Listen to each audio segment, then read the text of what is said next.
If you've ever had an MRI for low back pain and heard words like disc bulge, degeneration, or arthritis, I want to tell you something most people never get told. Those same findings show up regularly on scans of people who have zero back pain. Disc changes like that are common in people who feel completely fine. So if your MRI looks scary, that's not usually the full story, and it's often not the reason your back keeps hurting no matter what you've tried. So here's how your body really works, and really the brain. When something isn't moving the way it should, a stiff hip, a restricted joint, a muscle that's underused or underloaded, maybe a little weak, your brain doesn't just stop there. It recruits other structures to pick up the slack. That's what we call a compensation pattern. Now in low back pain, the most common version looks like this. The hip stops moving well, that big ball and socket joint. Maybe the hip flexor's locked up, maybe your glute's underused, maybe it's a little slow to kick in, and your brain needs a way to keep moving. So it borrows motion from the next available joint. That would be your low back.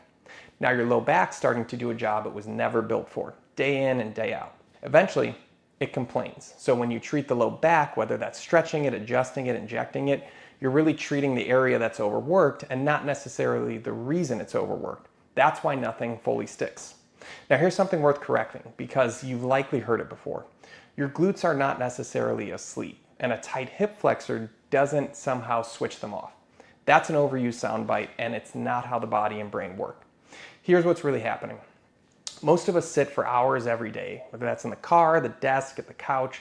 Your hip flexor starts to adapt to a shortened position over time, and you stop asking your glute to do its main job, which is extending your hip, so think pushing the leg behind you. Less demand, less use.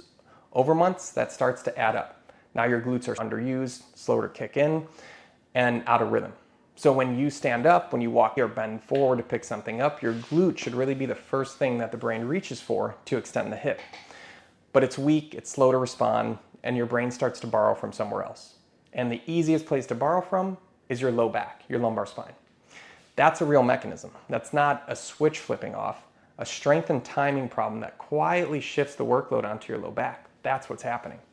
There's another source of low back pain that often gets missed, and that's the SI joint. Now that's where your sacrum meets your pelvis. It creates pain that can feel similar to a disc problem, that deep, achy, sometimes referring into the leg, and patients will get treated for disc issues when really the SI joint is the problem. Now you can have a completely normal MRI and a highly irritated SI joint. The diagnosis comes more from a clinical exam versus a scan. The most common mistake that I see, people get a concerning scan result, they get afraid of their own back, and they stop moving. That tends to make things worse. So avoidance doesn't necessarily fix the compensation pattern, and sometimes it can even worsen it. The fix isn't more rest, it's finding out which joint isn't doing its job and getting it moving again.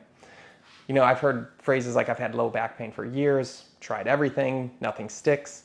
But a lot of times that's because everything they've tried is because it's been aimed at the low back itself, when the pain obviously is real there, but it might not be coming from there. So we're treating the pain and not the breakdown in the system. So until someone actually maps out that compensation pattern, look at how your hips move, we look at how the thoracic spine rotates, how are your glutes contributing, are they strong, and actually addresses the source of the overworked low back, you're going to keep just managing symptoms. And that's not a failure on your part. It's a failure on the assessment. So that's why we do a very thorough assessment with every new patient that comes in, because we want to know the full root of the problem and what we're dealing with. So we find out what exactly is driving the pain, and then from that assessment, we build the program to help get our patients back to doing what they love. So again, just because you've had an MRI, X-ray, or anything, some sort of imaging that shows degeneration, disc bulges, arthritis, stenosis, that's not the full picture. What you really need is a thorough assessment to see if you have any compensations and what might be driving those, and then a plan to get back to doing what you love. If you're watching this thinking, I've done the stretches, I've done the adjustments, I've seen multiple providers, and I'm still not any better, then this is for you. The reason most people stay stuck isn't effort. It's that nobody has actually identified what's driving the problem. That's exactly what we do here, and we call it our catalyst method. And it starts by mapping your specific compensation patterns that your body has built around the real issue. So if you want to know what's actually causing your pain, what it'll take to fix it, click the link below to schedule a free discovery call. It takes less than a minute, and on that call, you'll walk away knowing exactly where your pain is coming from and what needs to happen next to fix it. Now, if you feel like you've been patching this for long enough, go ahead and give me a call and let's fix it for good.